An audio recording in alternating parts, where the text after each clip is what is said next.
น้องลองหันไปถามคนข้างๆสักนิดดีไหมครับว่าพร้อมที่จะฟังเสียงพระเจ้าอย่าง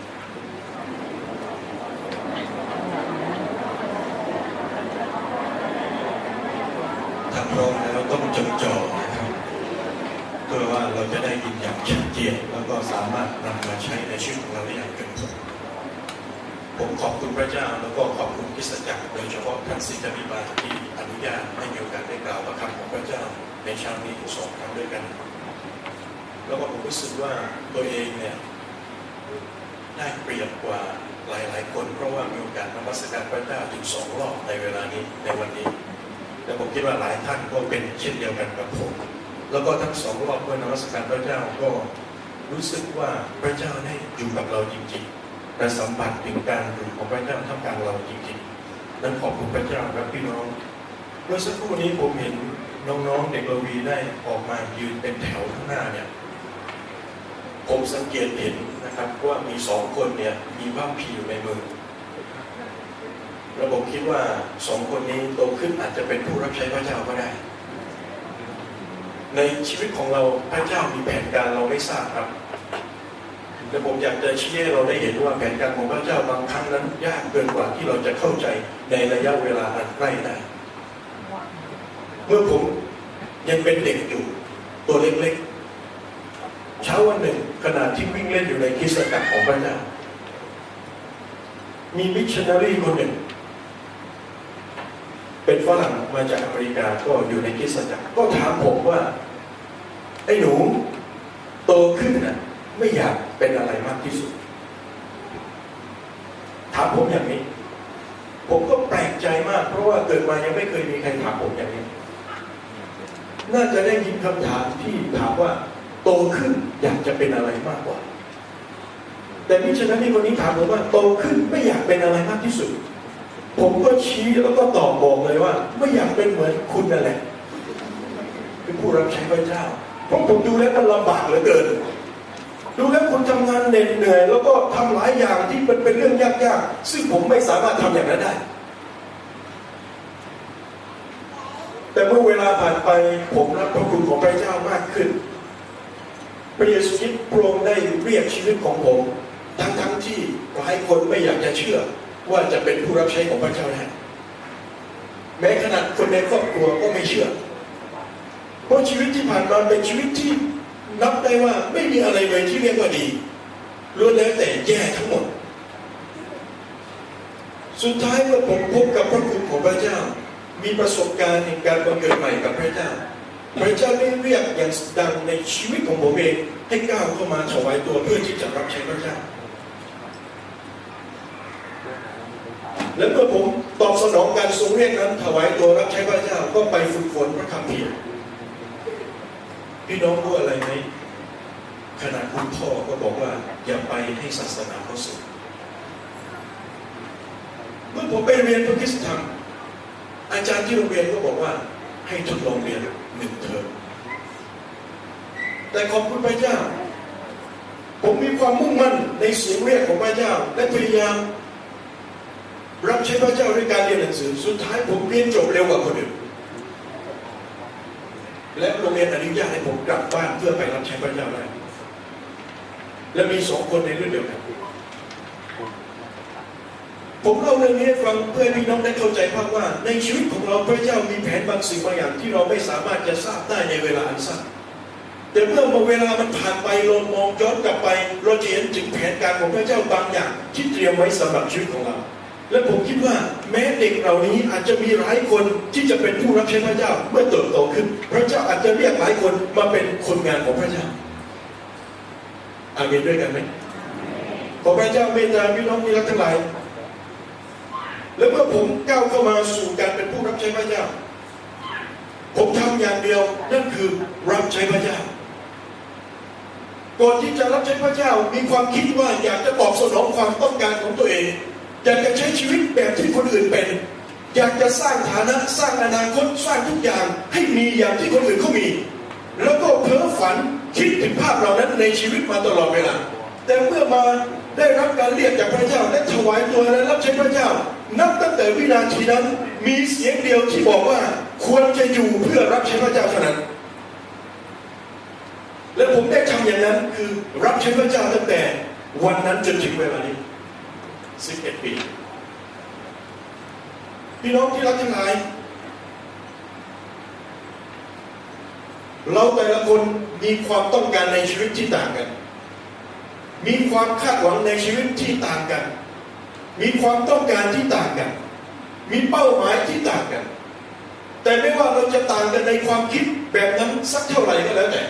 แต่เมื่อเราก้าวเข้ามาอยู่ภายใต้ร่มพระคุณของพระเจ้า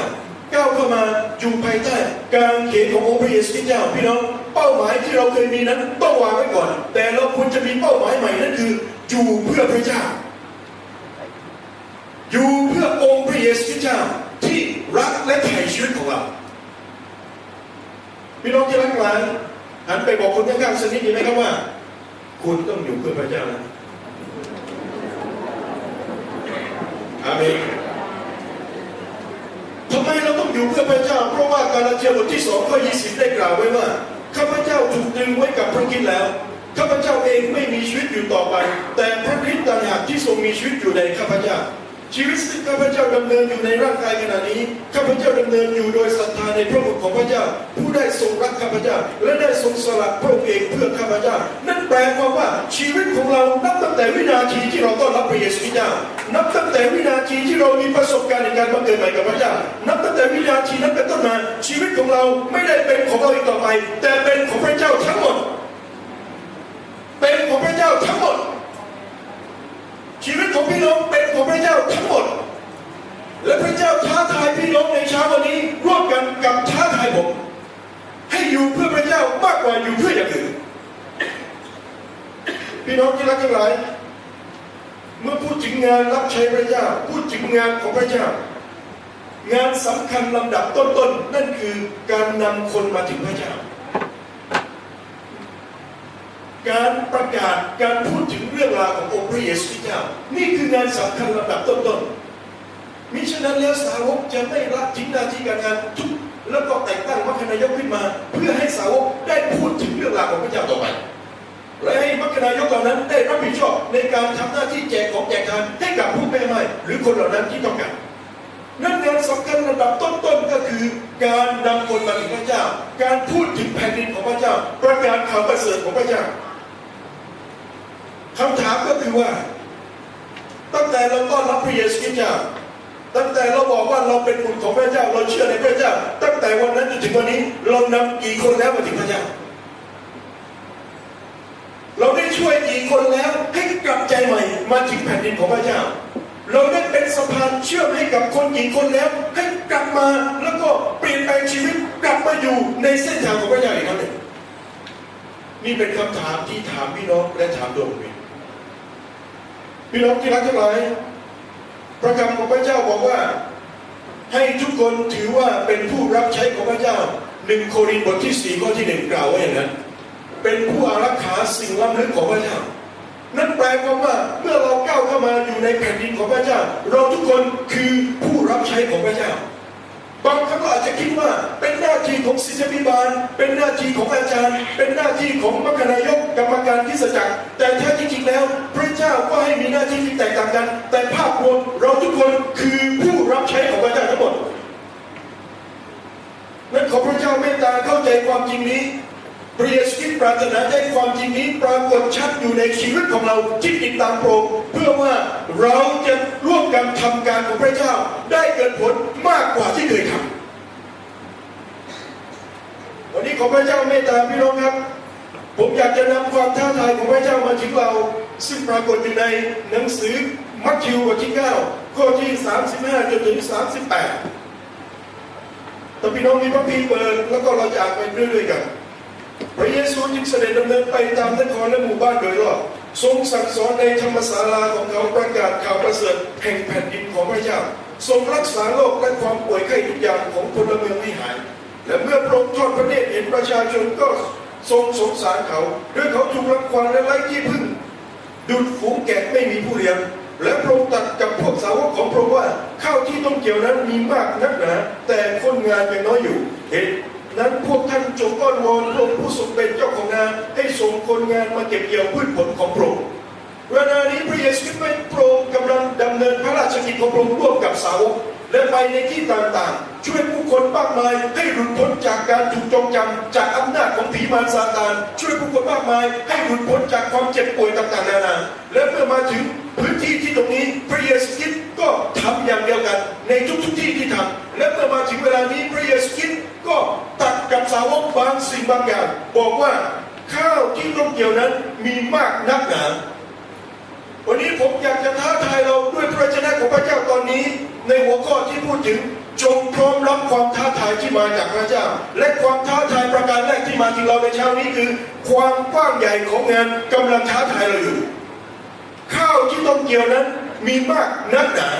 นี่คือความกว้างใหญ่ของงานที่กำลังท้าทายชีวิตของเราแต่ละคน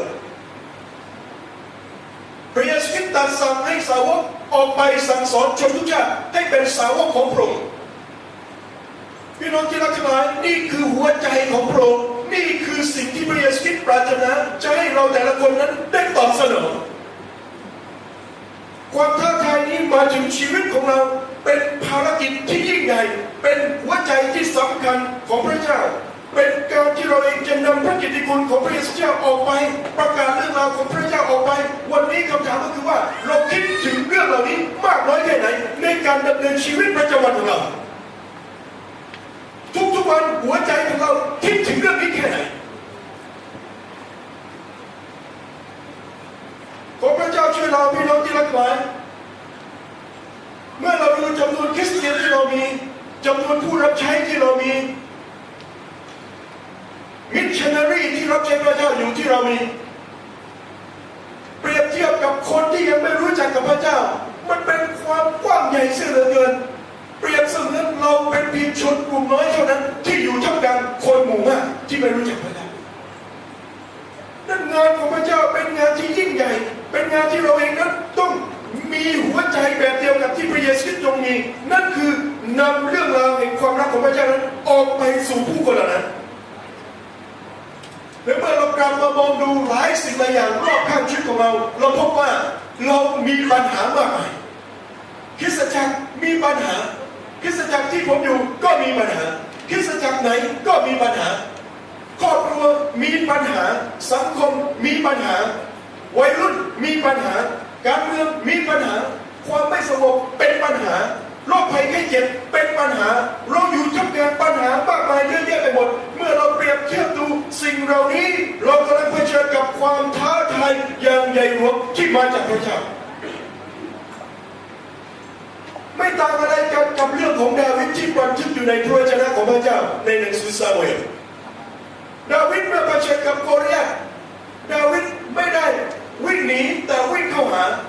เขาเผชิญด้วยกำลังเรี่ยวแรงและสติปัญญาที่มาจากพระเจ้าพี่น้องที่รักทั้งหลายเปรียบเหมือนกับตัวเราเองที่เจอกับงานที่กว้างใหญ่ของพระเจ้าทุ่งนาที่กว้างใหญ่ของพระเจ้าวันนี้เราต้องเป็นเหมือนดาวิดคือวิ่งเข้าหาไม่ใช่วิ่งหนีเพราะงานของพระเจ้ากำลังท้าทายชีวิตของเราแต่ละคนอยู่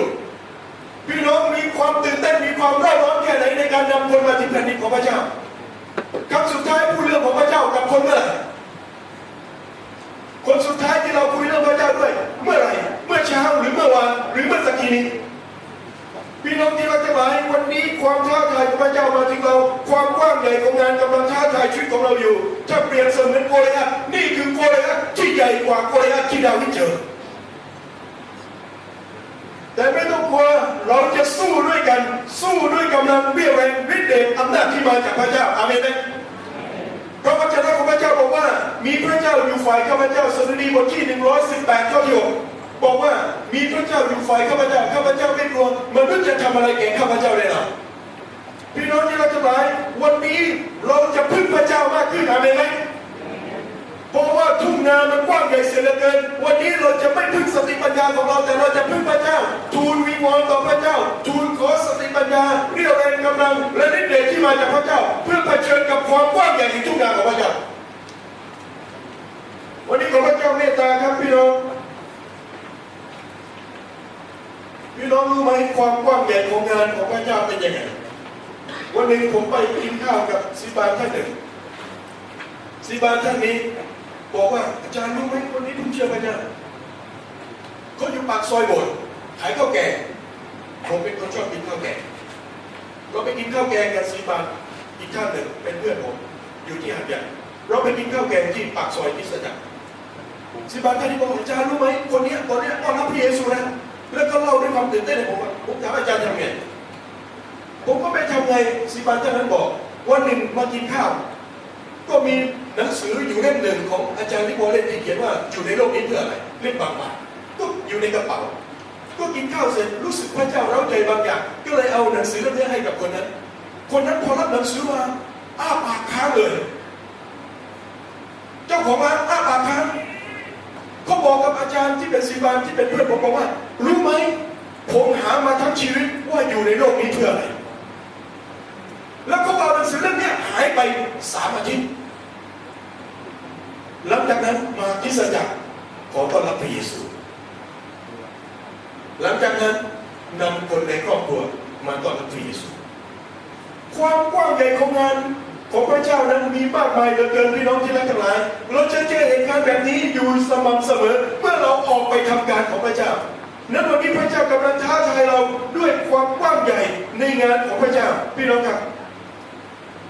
ผมรับใช้พระเจ้าปีนี้ปีที่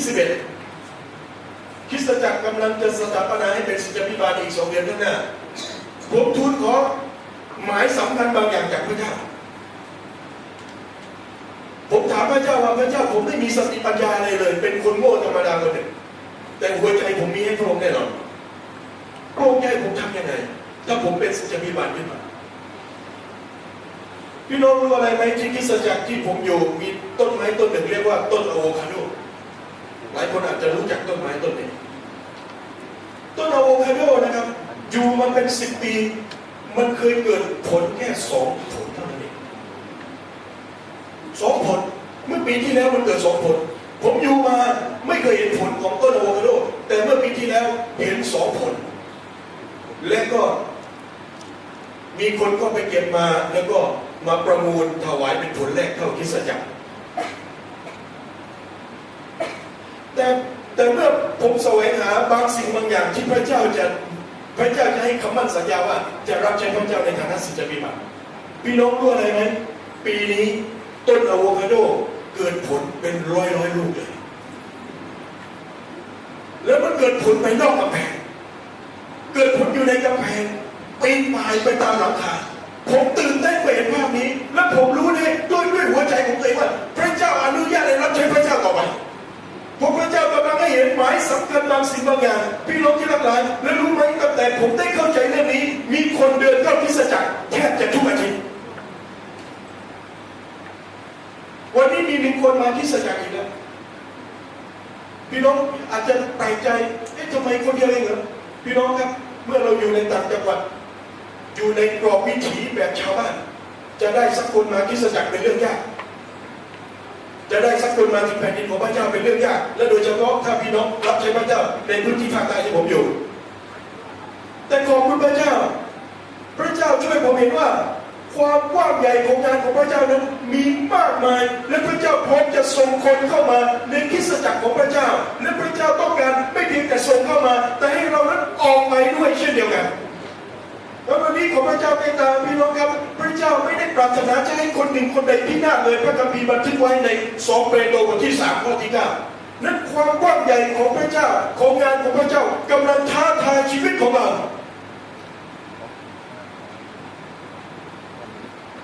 พี่น้องหันไปบอกคนข้างๆพร้อมรับความท้าทาย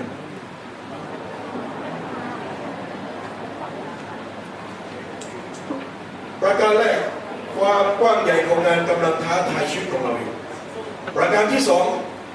2ข้าวที่ต้องเกี่ยวนั้นมีมากนักหนาประการที่ 2แต่คนงานยังน้อยอยู่ความท้าทายประการที่ 2คือความจำกัดกำลังท้าทายพวกเราอยู่คนงานยังน้อยอยู่ขอบคุณพระเจ้าที่ท่านศิษยาภิบาลได้มีโรงเรียนฝึกสอนผู้นำถ้าผมอยู่ใกล้ๆผมเรียนท่านเมื่อเช้าว่าผมจะมาเรียนด้วยและพาสมาชิกมาเรียนแต่นี่มันอยู่ไกลเกินไปพี่น้องที่รักทั้งหลายความจำกัดกำลังท้าทายเราอยู่เพราะคำของพระเจ้าบอกว่าคนงานยังน้อยอยู่งานที่พูดถึงเป็นงานที่ใหญ่เป็นงานที่กว้างเป็นงานที่หนักเมื่อมองดู คนงานที่อยู่ในทุ่งนาและเปรียบดูท่ามกลางประชากรที่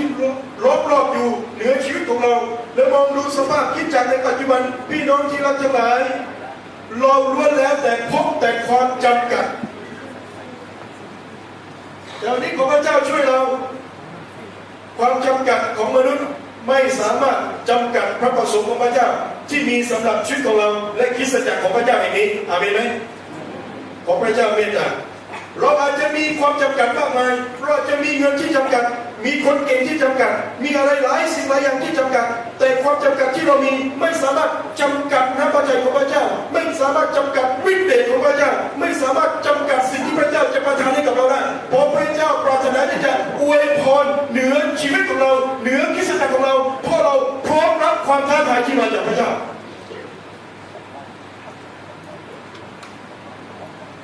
คริสตจักรที่ผมอยู่เป็นคริสตจักรเล็กๆเรามีเงินจำกัดวันหนึ่งทีมนมัสการผมอิจฉาคริสตจักรที่นี่มีทีมนมัสการที่ดีมากผู้นำนมัสการเมื่อเช้านี้นำเราเข้าเฝ้าพระเจ้าได้อย่างประทับใจที่คริสตจักรที่ผมอยู่ทีมนมัสการมีไม่กี่คนประมาณไม่ถึง10 คนเรามีเครื่องดนตรีไม่พอเรามีความจำกัดวันหนึ่งทีมนมัสการก็มาคุยกับผมอาจารย์พวกเราตกลงกันแล้วว่าจะถวายทรัพย์ร่วมกันในทีมเพื่อเป็นก้นถุงในการซื้อเครื่องดนตรีจนกว่าจะได้ก็ค่อยซื้อแต่ถวายกันก่อนผมบอกว่าโอ้ขอบคุณพระเจ้าเอาละผมจะถวายด้วยแล้วเราจะถวายกันทุกอาทิตย์ร่วมกันในทีมเดี๋ยวเราอธิษฐานด้วยกันนะพี่น้องรู้อะไรไหมพระเจ้าน่ารักมากพระองค์ทำบางอย่างในเวลานั้นเป็นวันอาทิตย์ที่คุยกันเรื่องนี้อีกสัปดาห์ต่อมาผมไปเทศนาที่คริสตจักรแห่งหนึ่งที่อยุธยาเมื่อไปเทศนาศิษยาภิบาลที่นั่นบอกว่ามีกีตาร์อยู่ตัวหนึ่งไม่ได้ใช้เดี๋ยวจะมอบให้ผมไม่ได้ขอท่านแต่ท่านจะมอบให้พระเจ้ารู้ได้อย่างไรพระเจ้ารู้ในความต้องการของเราในความจำกัดของเราและมากไปกว่านั้นมีพี่น้องท่านหนึ่งที่อยู่ในคริสตจักรแห่งนั้นได้ชวนผมไปเยี่ยมที่บ้านอยู่ห่างจากคริสตจักรประมาณ1เขาอยู่ที่วังน้อยผมก็ไปเยี่ยมการไปของผมไม่ได้มีเจตนาอะไรเพียงแต่ว่าเขาเชิญให้ไปเยี่ยมบ้านโดยมารยาทเราต้องไปก็ไปเยี่ยมบ้านเมื่อไปเยี่ยมที่บ้านพี่น้องรู้อะไรไหมพี่น้องท่านนั้นทำอะไรอาจารย์มาดูเขามีชุดดนตรีประมาณเท่าที่ผมสังเกตเห็นประมาณ5 ชุดดนตรีกีตาร์กองเวทแบบนี้ก็5 ชุดอยู่ที่บ้านเขาผมบอกอาจารย์เปิดคอนเสิร์ตที่บ้านหรือเปล่าทำไมมีเยอะจังเลยเขาเป็นคนรักในเรื่องดนตรีและเขารักที่จะนมัสการพระเจ้าแล้วเขาพยายามประกาศโดยการใช้ดนตรีประกาศพี่น้องรู้อะไรไหมเมื่อผมไปถึงเขาพาผมไปดูอาจารย์มาดูเป็นตัวหนึ่งผมบอกสุดยอดเลยเป็นตัวนี้เขาก็เอาเป็นตัวนี้ใส่กล่องแล้วก็ปิดเรียบร้อยแล้วก็บอกว่ายกขึ้นมาว่าอาจารย์เอาไปเอาเป็นให้ผมเอาให้ผมจริงๆเลยให้จริงๆอาจารย์ผมถามว่าไม่ใช้แล้วเหรอใช้แต่ให้อาจารย์ไปรับใช้ที่สงขลาถ้าให้แล้วต้องให้ของดีบอกผมอย่างนี้เสร็จแล้วพาผมไปดูอีกดูไปดูมามีตู้แอร์อยู่3-4 ตู้ก็ยกใส่รถเรียกคนงานมายกใส่รถว่าอาจารย์ให้ผมทั้งหมดเลยเหรอใช่ให้หมดเลยอาจารย์ต้องการอะไรอีกถามผมบอกไม่ต้องการอะไรแล้วที่ให้มามากเกินพอแล้วพี่น้องที่รักทั้งหลายผมจำได้นั่นเป็นครั้งแรกที่ผมเป็นเหมือนศิลปินเมื่อเดินทางกลับบ้าน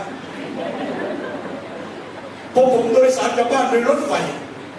และพี่น้องนึกภาพดูครับมือหนึ่งถือเบสอีกมือหนึ่งอีกสะพายกีตาร์อีกตัวหนึ่งและตู้แอมอีก3 ตู้แล้วก็ไอฉากต่างๆอีกทุกคนมองดูผมตั้งแต่เดินเข้ามาที่หัวลำโพงจนถึงขึ้นรถไฟนึกว่าไปแสดงคอนเสิร์ตหารู้ไหมผมเล่นไม่เป็นเลยพระเจ้าจัดเตรียมเรามีความจำกัดแต่พระเจ้ารู้ในความจำกัดพี่น้องที่รักทั้งหลายวันนี้เรามีคนที่จำกัดแต่พระเจ้าก็เตรียมคนที่เหมาะสมไว้สำหรับทุ่งนาของพระเจ้านั่นไม่ใช่ใครที่ไหนแต่หมายถึงเราทุกคนที่นั่งอยู่ที่นี่หันไปมองหน้าคนข้างๆสิครับยิ้มด้วยและบอกด้วยแววตาว่าคุณอะไรพี่น้องที่รักทั้งหลายพระเจ้าของพระเจ้าบอกว่า พระเยซูได้ทำสิ่งที่จำกัดให้กลายเป็นสิ่งที่ไม่จำกัดเราเรียนรู้เรื่องนี้มาตลอดชีวิตที่เป็นคริสเตียนเราจำได้ใช่ไหมครับเรื่องขนมปัง5 ก้อนปลา2 ตัวเราจำได้ใช่ไหมครับเมื่อลาซารัสตายแล้วพระเยซูให้เป็นขึ้นจากความตายเราจำได้ใช่ไหมครับคนง่อยเดินได้หูหนวกได้ยินตาบอดมองเห็นพระเยซูทำหลายสิ่งหลายอย่างเพื่อยืนยันกับเราว่าถ้าพระองค์อยู่ด้วยความจำกัดจะไม่จำกัดอีกต่อไปและขอพระเจ้าเมตตาพี่น้องที่รักทั้งหลายเพราะวจนะของพระเจ้าได้บอกกับเราใน1 โครินธ์บทที่4 ข้อ 20บอกว่าแผ่นดินของพระเจ้าไม่ใช่เรื่องของคำพูดแต่เป็นเรื่องของฤทธิ์เดชวันนี้ถ้าเราบอกว่ามีคนที่จำกัดผมจะบอกว่าเราไม่มีคนที่ถูกจำกัดเพราะเรามีคนมากพอที่จะทำการของพระเจ้าวันนี้ถ้าเราบอกว่าเราทำงานของพระเจ้าไม่เป็นเราประกาศไม่เป็นพี่น้องทั้งหลายคริสตจักรพร้อมสร้างท่านให้เป็นคนของพระเจ้าวันหนึ่งผมรับใช้พระเจ้าในคริสตจักรแห่งหนึ่งก่อนที่จะไปอยู่ที่สงขลาอยู่ที่สุขุมวิทซอย 38เมื่อรับใช้พระเจ้าที่นั่นผมสอนในชั้น 1 ชั้นสาวกและผมพูดถึงเรื่องการประกาศมีคนหนึ่งผู้อาวุโสอายุ60 กว่าเกือบจะ70บอกว่าอาจารย์ผมอยากฝึกการประกาศผมบอกว่าถ้าอยากฝึกการประกาศดีมาเลยเดี๋ยวเลิกโบสถ์เราไปสวนเบญจสิริด้วยกันเวลาเลิกคริสตจักรเราก็เดินไปคุณลุงคนนี้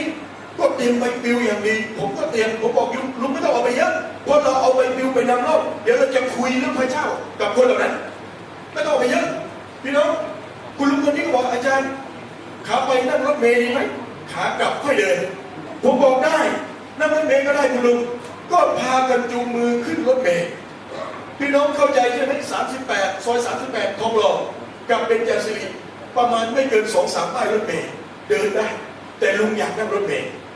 พอขึ้นรถเมล์เสร็จพี่น้องก็เข้าใจสภาพรถเมล์กรุงเทพใช่ไหมครับที่นั่งไม่ค่อยมีแต่เผอิญมันมีที่ว่างอยู่ข้างๆคนขับที่มันเป็นเครื่องใหญ่ๆเขาก็เห็นเป็นผู้อาวุโสก็อนุญาตให้นั่งผมกับคุณลุงก็นั่งพอนั่งเสร็จแล้วคุณลุงก็บอกว่าอาจารย์เราอธิษฐานกันได้ยังเนี่ยผมก็บอกว่าคุณลุงยังครับเดี๋ยวค่อยอธิษฐานเมื่อถึงคุณลุงบอกว่าไม่ได้อาจารย์เราต้องอธิษฐานตอนนี้เลยเอาอย่างนั้นใช่ไหมลุงครับจับมือกันอธิษฐาน2 คนบนรถเมล์คุณลุงก็บอกว่าอาจารย์ในมือก็มีใบปลิวเราแจกเลยดีไหมผมบอกว่าลุงเอาอย่างนั้นเลยเอาอย่างนั้นก็แจกกันบนรถเมล์เลยคนก็งงไอ้2 คนนี้มันทำอะไรกันข้างคนขับเสร็จแล้วก็มาแจกกระดาษอะไรให้กับเราก็ไม่รู้พอลงถึงป้ายที่เป็นไอ้สวนเบญจสิริข้างเอ็มโพเรียมพี่น้องที่รักทั้งหลายผมบอกลุงว่าลุงตามสเต็ป1 รอบเดินก่อนอธิษฐานให้พระเจ้านำพระวิญญาณนำแล้วเดี๋ยวเจอเป้าหมายค่อยเข้าไปคุยลุงบอกว่าไม่เป็นไรอาจารย์เอาเลยไฟแรงเดินได้ครึ่งรอบเจอเป้าหมายแล้วผมบอกว่าลุงเอานะเดี๋ยวผมจะอยู่ใกล้ๆถ้ามีปัญหานะเพราะลุงบอกว่าลุงอยากจะฝึกถ้ามีปัญหาผมจะช่วยแก้ผมก็นั่งเป็นพยานกับอีกคนหนึ่งอยู่ใกล้ๆกับท่านก็อยู่เนี่ยประมาณ1 แถวเก้าอี้แบบนี้นะครับก็นั่งอยู่ผมเห็นแล้วท่านกระตือรือร้นเป็นพยานพูดเรื่องของพระเยซูประกาศอย่างที่เรียนมาในตอนเช้าทำอย่างสุดความสามารถพอทำเสร็จมาหาผมบอกว่าอาจารย์วันนี้มีความสุขได้พูดเรื่องของพระเจ้ามีความสุขโอเคลุงนั่นเรากลับผมบอกลุงบอกว่าไม่ได้ต้องเอาอีกได้ครับลุงมีคนหนึ่งนะครับผูกเนคไทอย่างดีถือกระเป๋าเจมบอลเดินมาลุงก็เดินเข้าไปเลยพระเยซูอย่างนั้นอย่างนี้ไอ้คนนั้นก็ชี้หน้าด่าลุงใหญ่เลยด่าจนลุงไปไม่เป็นผมบอกว่าลุงถอยมาก่อนเดี๋ยวผมคุยเองขอโทษนะครับพอดีเราอยากจะประกาศเรื่องพระเยซูถ้าคุณไม่ต้องการไม่เป็นไรแต่ผมขอโทษนะครับเสร็จแล้วก็เดินกลับลุงจากตื่นเต้นนะครับหน้าเศร้าเลยพอเดินกลับไม่รู้ท่านคิดอะไรเดินมาได้สักประมาณ 2-3 ซอยตบมือดังปังบอกว่าอาจารย์รู้แล้วการถูกข่มเหงมันเป็นอย่างนี้เองผมบอกขอบคุณพระเจ้าลุงเป็นผู้ให้กับใครฟังได้เลยว่าลุงมีประสบการณ์แล้ววันนี้ลุงประกาศลุงมี สันติสุข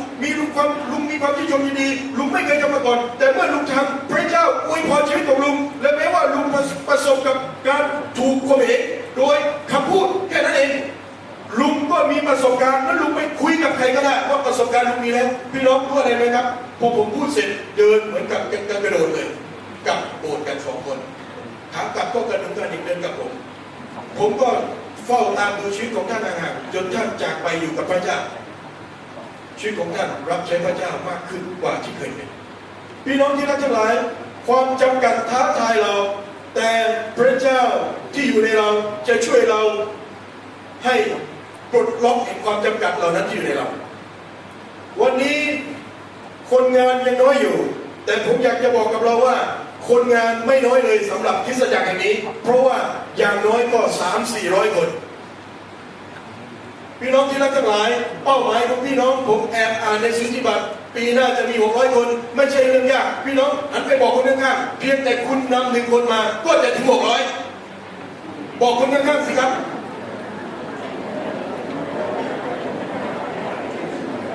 ขอบคุณพระเจ้าพี่น้องที่รักทั้งหลายความจำกัดกำลังท้าทายเราอยู่คนงานยังน้อยอยู่แต่พระเจ้าเป็นพระเจ้าที่ไม่จำกัดปรงปลดล็อกแห่งความจำกัดได้วันนี้ชีวิตของเราที่ตอบสนองต่อพระคุณและความรักของพระเจ้าวันนี้ชีวิตของเราต้องเป็นคนงานของพระเจ้าต้องพร้อมที่จะเข้าประจำการของพระเจ้าต้องพร้อมที่จะเป็นทหารของพระเจ้าพี่น้องที่รักไม่มีเวลาที่จะทำอย่างอื่นแล้วไม่มีเวลาที่จะทะเลาะกันไม่มีเวลาที่จะเถียงกันไม่มีเวลาที่จะใส่บางสิ่งบางอย่างให้ร้ายแก่กันและกันเพราะว่าเวลานั้นเป็นเวลาที่พระเจ้าได้ดึงเอาทั้งหมดจากชีวิตของเราไปหมดแล้วคือเป็นเวลาเดียวที่เราจะทำคือพูดและนำคนมาถึงแผ่นดินของพระเจ้าขอพระเจ้าช่วยเราพี่น้องที่รักทั้งหลายผมเล่าใจคริสตจักรเรื่องนี้ทุกวันเมื่ออยู่ในคริสตจักรผมพบความจริงอย่างหนึ่งเมื่อเราออกไปเวลาเราคุยกับคนไม่มีคนใดเลยที่ไม่เคยได้ฟังเรื่องของพระเยซูส่วนมากจะเคยได้ยินเรื่องของพระเยซูมาก่อนแต่ติดอะไรอยู่ที่เขาไม่อยากมาคริสตจักรของพระเจ้านั่นเป็นคำถามพี่น้องไม่ต้องถามผมถามผู้นำของพี่น้องขอพระเจ้าเมตตาพี่น้องที่รักทั้งหลายวันนี้เราจะอยู่เพื่อพระเจ้าเราจะให้ความจำกัดที่มีอยู่นั้นถูกปลดล็อกโดยนำตัวเองเข้าไปเป็นส่วนหนึ่งของการไม่จำกัดอีกต่อไปเพราะว่าชีวิตของเราจะเป็นคนหนึ่งที่เข้าประจำการชีวิตของเราจะเป็นคนหนึ่งที่เข้าทำการของพระเจ้าจะไม่ให้ใครมาดูถูกไม่ให้ใครมาต่อว่าไม่ให้ใครมาผลักดันเพราะว่าพระเยซูคริสต์ที่อยู่ในชีวิตของเราความรักของพระเจ้าที่อยู่ในชีวิตของเราการเขียนของพระเยซูคริสต์เจ้าที่สำแดงผ่านชีวิตของเรานั้นได้ผลักดันชีวิตของเราให้รับใช้พระเจ้าและเป็นคนงานของพระเจ้าวันนี้ขอพระเจ้าเมตตาพี่น้องความท้าทายประการสุดท้ายประการที่3ในข้อที่38เหตุนั้นพวกท่านจงอ้อนวอนพระองค์ผู้ทรงเป็นเจ้าของนาให้ส่งคนงานมาเก็บเกี่ยวพืชผลของพระองค์ความท้าทายประการที่3ความต้องการการร่วมมือท้าทายเราความต้องการการร่วมมือท้าทายเราคริสตจักรของพระเจ้าต้องเป็นหนึ่งเดียวกันคริสตจักรของพระเจ้าต้องเต็มไปด้วยความรักขององค์พระผู้เป็นเจ้าที่อยู่ในชีวิตของเราแต่ละคนชีวิตของเรานั้นต้องตอบสนองต่อพระลักษณะของพระเจ้าที่จะสำแดงและปรากฏชัดออกไปสู่ผู้อื่นพอเรารับพระเยซูคริสต์เจ้าเข้ามาอยู่ในชีวิตพี่น้องคริสเตียนควรจะรักกันให้มากกว่าที่เป็นอยู่ไม่ถือพวกถือนิกายจริงนะแต่เป็นความรักของพระเจ้าที่อยู่ในคุณและเป็นความรักของพระเจ้าที่อยู่ในผมทำให้เราเองรักกันและกันและความรักที่มีนั้นผลักดันให้เราเองร่วมมือกันในงานของพระเจ้าผมเป็นคนหนึ่งที่มีเพื่อนที่เป็นศิษย์บาลผมคิดว่ามากที่สุดในจังหวัดสงขลาเพราะผมเป็นมิตรกับทุกคนไม่เคยเป็นพิษกับใครทุกคนเป็นผู้อาวุโสทั้งหมดแต่น่าแปลกใจหลายคนมีปัญหาโทรศัพท์มาปรึกษาผมเพราะเขารู้ว่าคุยกับผมและสบายใจและผมจะไม่ทำร้ายเขาพี่น้องที่รักทั้งหลายความต้องการการร่วมมือท้าทายเราอยู่พระเจ้าใช้คริสตจักรแห่งนี้ พระเจ้าใช้คริสตจักรท้องถิ่นให้ทำการของพระเจ้าพระเจ้าให้เราเป็นเกลือเป็นแสงสว่างทำการประกาศเรื่องราวของพระเจ้าเราไม่สามารถหยุดพูดเรื่องราวของพระเจ้าได้เลยแม้แต่สักเวลาเดียวหัวใจเราต้องเร่าร้อนที่จะพูดถึงเรื่องของพระเจ้าอยู่ตลอดเวลาและหัวใจของเราต้องเร่าร้อนที่จะร่วมมือกันอยู่ตลอดเวลาเรื่องน่าเศร้าใจที่สุดในวงการคริสเตียนคือคริสเตียนทะเลาะกันเอง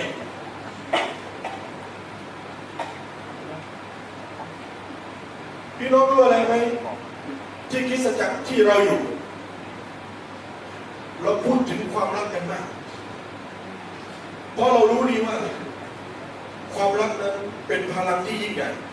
ขับเคลื่อนหัวใจของเราแต่ละคนให้รวมกันได้อย่างเป็นอันหนึ่งอันเดียวกันอย่างแท้จริงและความรักที่ว่านั้นเป็นความรักที่มาจากองค์พระเยซูคริสต์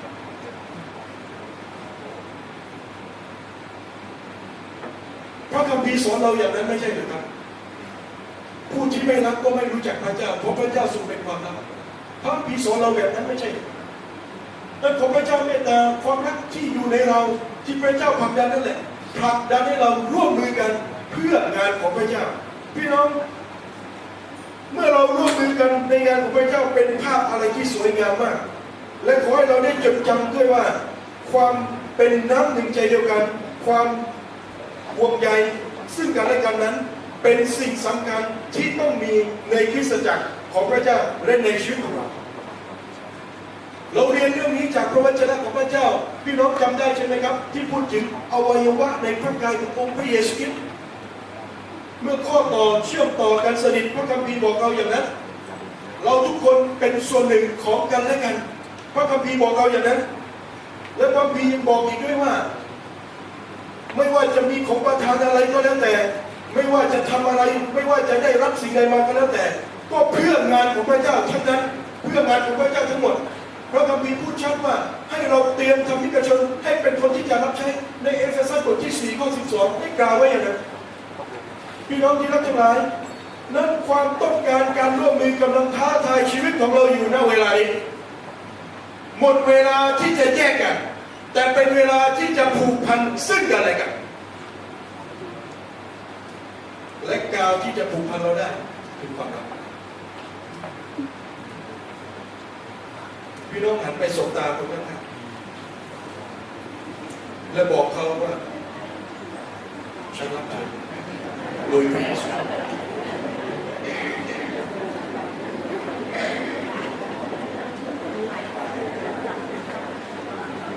พี่น้องควรจะจำอย่างหนึ่งก็คือว่าในงานของพระเจ้ามีเวลาที่พระเจ้ามอบหมายให้กับแต่ละคนพระเจ้าวางตำแหน่งวางหน้าที่การงานให้กับทุกๆคนในแผ่นดินของพระเจ้าไม่มีที่มากพอสำหรับทุกคนที่จะยืนบนเวทีแต่มีงานมากพอสำหรับทุกคนที่จะร่วมกันรับใช้พระเจ้านั้นขอพระเจ้าเมตตาพี่น้องที่รักทั้งหลายทุกที่ที่กำลังรับใช้พระเจ้าพระเจ้าเฝ้าดูอยู่ทุกที่ที่ปฏิบัติพระเจ้าพระเจ้าอยู่ด้วยวันนี้ขอพระเจ้าเมตตาพี่น้องต้องไม่คิดเห็นตนเองฝ่ายเดียวต้องยอมรับในความแตกต่างว่าเป็นเรื่องที่สวยงามและพระเจ้าใช้ความแตกต่างเพื่องานของพระเจ้าพี่น้องทั้งหลายวันนี้ขอพระเจ้าเมตตารับความท้าทายทั้งหมดที่มาจากพระเจ้ามาสู่ชีวิตของเราเองและนำตัวเองเข้าสู่การท้าทายของพระเจ้าโดยแสดงออกเป็นวิถีแห่งการดำเนินชีวิตของเราน้องคนหนึ่งเมื่อผมไปเทศนาในค่ายแห่งหนึ่งน้องคนหนึ่งบอกว่าอาจารย์ที่ผ่านมาผมเป็นคริสเตียน6 วันคือ1 วันเป็นคริสเตียนวันอาทิตย์6 วันเป็นของตัวเองพอจบค่ายก็บอกอาจารย์สัญญาจะเป็นคริสเตียน7 วันพี่น้องที่รักทั้งหลายเราเป็นคริสเตียนบางวันไม่ได้เราเป็นคริสเตียนทุกวันเราเป็นคนของพระเจ้าบางวันไม่ได้เราเป็นคนของพระเจ้าทุกวันเราเป็นคนของพระเจ้าบางเวลาไม่ได้เราเป็นคนของพระเจ้าทุกเวลาและขอพระเจ้าช่วยเราเมื่อเป็นอย่างนี้แปลความว่างานของพระเจ้าจะเกิดผลมากขึ้นท่ามกลางคริสตจักรของพระเจ้านี้อาเมนวันนี้คริสตจักรของพระเจ้านี้จะเต็มไปด้วยผู้คนที่จะเข้ามาในคริสตจักรนี้มากขึ้นอาเมน พี่น้องที่รักทั้งหลายความเป็นน้ำหนึ่งใจเดียวกันทำให้พระเจ้าอนุญาตพระพรลงมาสู่คริสตจักรของผมสุดท้ายผมจะเล่าเรื่องสุดท้ายเรื่องนี้เกิดขึ้นในปี 1997 หนังสือพิมพ์ฉบับหนึ่งลงข่าวบันทึกถึงอุบัติเหตุรถชนที่จังหวัดขอนแก่นเรื่องแปลกก็คือว่าคนถูกชนพยายามจ่ายเงินให้กับคนที่มาชนฟังดีๆคนถูกชนพยายามจ่ายเงินให้กับคนที่มาชนและแปลกไปกว่านั้นก็คือว่าเมื่อตำรวจมาคนถูกชนก็พยายามมอบเงินให้กับตำรวจเพื่อให้เรื่องนั้นจบนี่คือเรื่องแปลกแต่ขณะเกิดเหตุมีชายอยู่คนหนึ่งอยู่ในที่เกิดเหตุเขาไม่มีแขนสองข้างทั้งสองข้างเขาไม่มีแขนเขาพยายามวิ่งแล้วก็วิ่งหนีไปได้สุดท้ายเหลือคนหนึ่งคนนี้มีแขนแต่ตาบอดคนแรกพยายามวิ่งหนีไม่มีแขนแล้วก็วิ่งหนีไปได้แต่เหลือคนตาบอดวิ่งไม่ได้เพราะมองไม่เห็นแต่มีแขนสุดท้ายตำรวจสอบสวนปรากฏว่าทั้งสองคนเดินทางจากจังหวัดเชียงรายไปจังหวัดอุบลราชธานีโดยมีคนตาบอดเป็นคนขับรถและคนแขนด้วนเป็นคนบอกทางคนตาบอดเป็นคนขับรถคนแขนด้วนเป็นคนบอกทางจากการสัมภาษณ์คนตาบอดบอกว่าตลอดที่เดินทางกันมาไม่มีใครบอกทางเขาได้ดีเท่ากับคนแขนด้วนคนนี้เลยเขาไว้ใจคนแขนด้วนคนนี้มากถ้าไม่มีคนแขนด้วนคนนี้เขาจะไม่ไปไหนเลยเพราะว่าเขาทั้งสองไว้ใจซึ่งกันและกันตลอดเวลาที่เดินทางมาหลายปีไม่เคยเกิดอุบัติเหตุแต่คราวนี้จนใจก็เพราะว่ารถที่มาชนนั้นฝ่าไฟแดงมาชนดูเหมือนเป็นเรื่องตลกแต่เมื่อผมอ่านข่าวนี้ผมรู้สึกประทับใจในความไว้เนื้อเชื่อใจของคนตาบอดและคนแขนด้วนผมนั่งถามตัวเองถ้าผมเป็นอย่างนั้นผมจะกล้าไปหรือเปล่าคงไม่กล้าแต่สองคนนี้เดินทางด้วยกันตลอดเวลาและไว้ใจกันตลอดเวลาพี่น้องที่รักทั้งหลายคริสตจักรของพระเจ้าก็เป็นแบบนี้เช่นเดียวกันต้องไว้ใจซึ่งกันและกันพี่น้องครับคริสตจักรสามัคคีธรรมกรุงเทพแห่งนี้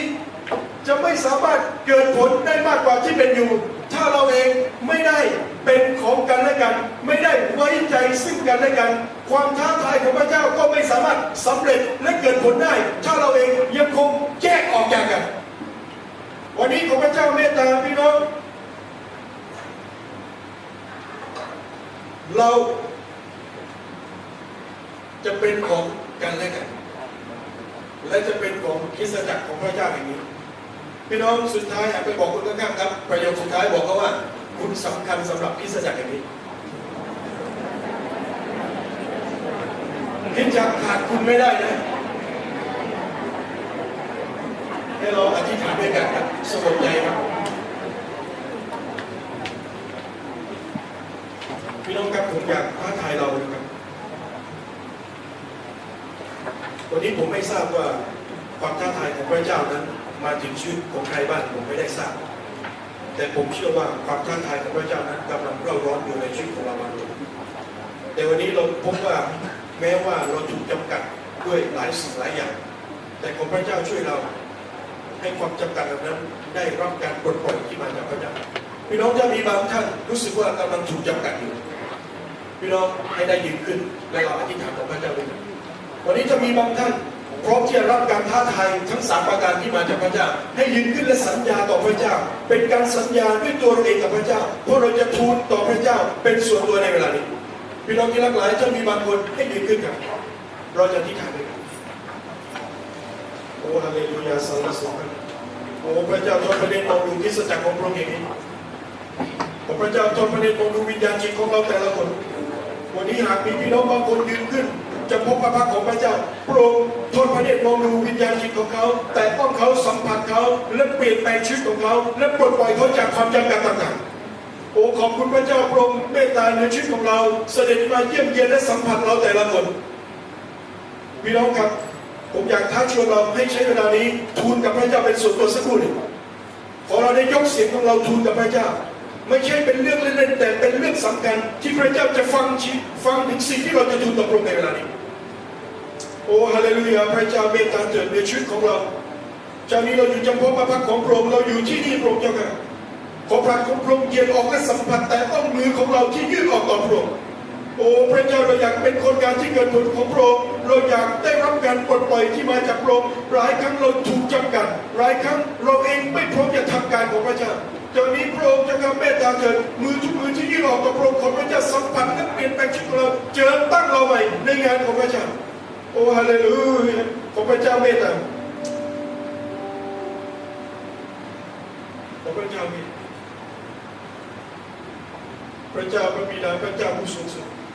บัดนี้ทอดพระเนตรทุกคนที่ยืนอยู่จะพบพระพักของพระองค์ขอพระเจ้าแต่งต้องทุกคนช่วยทุกคนให้เป็นคนงานที่เกิดผลของพระเจ้าไม่ใช่เพื่อตัวเราเองพระองค์แต่เพื่อแผ่นดินของพระองค์เท่านั้นไม่ใช่เพื่อเกียรติของเราแต่เพื่อพระเจ้าจะได้รับการถวายเกียรติสูงสุดโอ้พระเจ้าเมตตาเถิดจู่จะพบพระพักของพระองค์ทุกคนที่นี่พระเจ้าเมตตาเยียวยาบางคนที่เจ็บปวดในใจขมขื่นใจขอพระเจ้าเยียวยาพวกเราขอพระเจ้าสัมผัสใจพวกเราให้กลับมีชีวิตชีวาขึ้นกลับพร้อมที่จะเข้ามาประจำการของพระเจ้าอีกครั้งโอ้พระเจ้าเมตตาเหนือชีวิตของเราทุกคนในเช้าวันนี้เราทูลต่อพระองค์เราวิงวอนต่อพระองค์เราขอการเจิมที่มาจากพระองค์ขอความสดใหม่ที่มาจากพระเจ้าขอการแตะต้องที่มาจากพระเจ้าในชีวิตของเราแต่ละคนเราพึ่งพาพระองค์ทั้งสิ้นพระองค์เจ้าค่ะเช้านี้เราอยู่จำเพาะพระพักของพระองค์และไม่มีอื่นใดอีกแล้วมีเรากับพระองค์เท่านั้นขอพระเจ้าแตะต้องเราแต่ละคนในเช้าวันนี้เราพึ่งพาพระองค์ทั้งสิ้นโอ้ฮาเลลูยาสรรเสริญพระเจ้าสรรเสริญพระเจ้าสรรเสริญพระเจ้าอธิษฐานในพระนามพระเยซูคริสต์เจ้าอาเมน